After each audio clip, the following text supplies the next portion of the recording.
Hello, everyone in Facebook land. Welcome back to another episode of Whining Away with Corey and Ray, where this time Corey has brought another one of those bottles that I gave her years ago.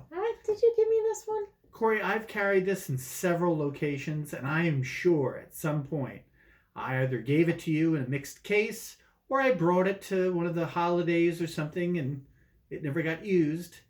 You tucked it under some short leg of your kitchen table, and then when you finally decided to replace it, you thought, let me just bring it. No, it was in my wine collection. You know, the one I would stumble through every now and then. Yeah.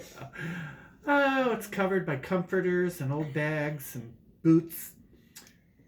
And our recent snowfall, Corey moved the boots, found it, and brought it. So, it being 2022, we are drinking a Tomiolo, which is a decent brand. They're inexpensive Italian wines. They make a Chianti Reserve, they have a Super Tuscan, and they have a Pinot Grigio. The Pinot Grigio, of course, has the less of a shelf life.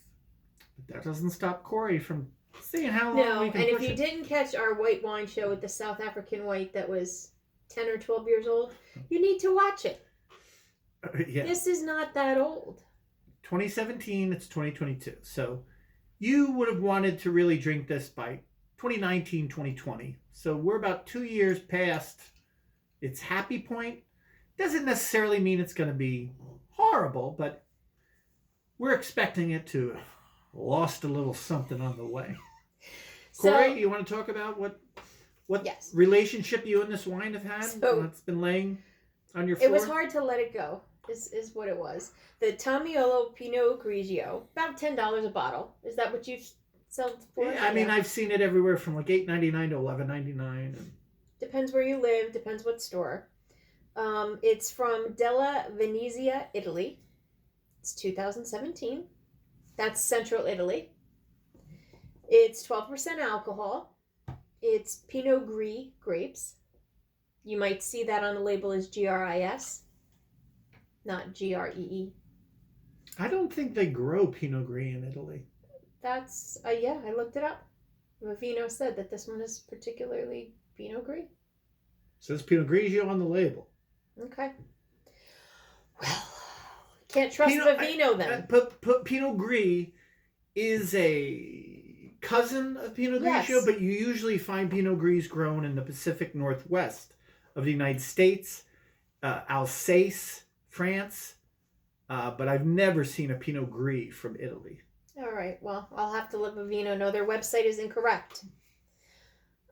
Feel free to reach out, you viewers. There's medium acidity, a creamy texture. Do you get a creamy texture? Is that what you remember? I haven't gotten to that point yet. I would think, aged how long it is, it'll be creamier and chewier than usual. I'm trying to get past the moldy citrus that I'm smelling. There's pear and earthy notes, which would be the dust, possibly, that had collected in it. Earthy, I'll go yes with. It doesn't smell bad. I mean, it doesn't... I don't say it smells good. All right, try it. Let's see what happens. So anyway, Corey, tell us more about... So while you're trying that... Is it bad?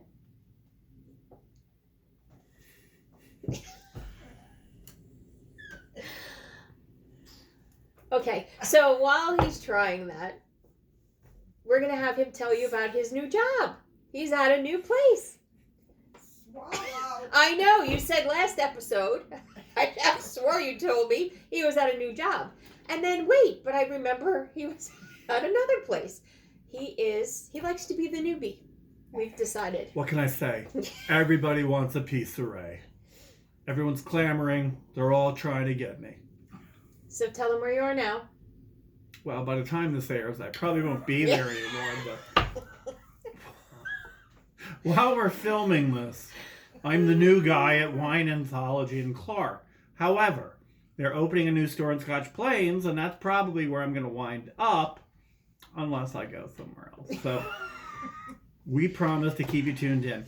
By the way, if you took your feet after a long hike and dipped them in a dry Riesling, until all the little cheese and fuzz and everything had floated off. And then shook it up, misnamed it, like Pinot Grigio, and then poured it in my glass. That's what we have.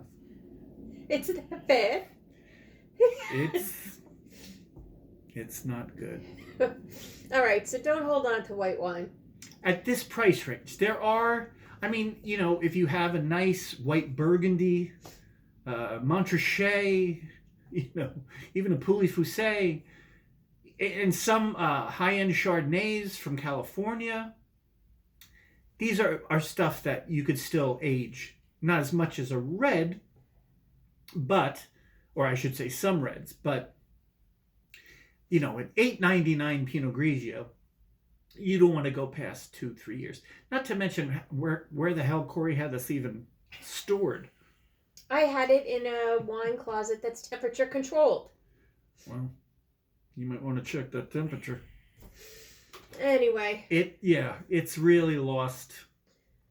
I mean, this was not a wine that came with a great amount of depth of flavor and a lot of different characteristics to begin with, but now it's crying for help. And as it's working its way down my esophagus, I can feel things happening in my stomach. That will mean by next episode, you may just hear me yelling from the bathroom. But, yes, don't age your white wines that are inexpensive. Right. Even though Corey will tell you they come in handy. I think we're done now. I don't think I have any more whites to bring to try. Well, this was still probably in the period where I was trying to get you to drink more whites, and you finally convinced me that I should only ever give you red or sparklings. Correct. So I believe that was probably one of the last ones I had thrown in. So now you can let it go. I can let it go. And... Oh, I let it go a while ago. That's why this is so old. Corey, don't drink whites. Okay. Well, drink wine. That was a good test. Yes, once again, I'm the guinea pig. Now, if you are going to your local wine shop this weekend or your liquor store in the future, just peek around. You might see Ray. We don't know where he's going to end up. He's like Waldo. He may show up at your store. The glasses, tell you. But also be aware, if you're at your local wine shop, or if you happen to be in an area you're not familiar with and you just pick a liquor store because you're grabbing a bottle to bring to a friend's house or something, and so you're looking through their shelves, if you come across, you know, some $10, $12 white wine and the vintage is considerably older than where you're at, don't buy it. It's been sitting on the shelf too long. Yes. So that's the moral of the story. And that does happen. I still do see that. Yeah, it happens in a lot of liquor stores that don't have a lot of turnaround or clean their shelves. I was in a store not that long ago, and they had a Chilean Chardonnay that cost $8.99, and it was a 2011. Oh. Nice. See, and they're trying to sell it. At least I'm just trying to give it to you. Yeah.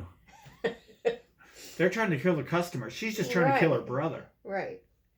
That's okay. Or give me uncontrollable diarrhea. But it's just a side effect. But all in all, this is a great Pinot Grigio when it's within 2 years. Normally, if you drink the current vintage, this is actually a very solid bottle for the money. Okay. Good to know. If you're in Clark, you want to go visit Ray, Wine Anthology, Raritan Road in Clark, New Jersey. Hurry, because you don't know. Right. It's a small window of opportunity, so get there soon. And reach out to us. Leave something in the comments. Let us know you're there. We appreciate it. And we'll see you soon. Tune in next time. Cheers to good wine, or bad wine, or old wine. Here's to good friends. And great life with stomach pains.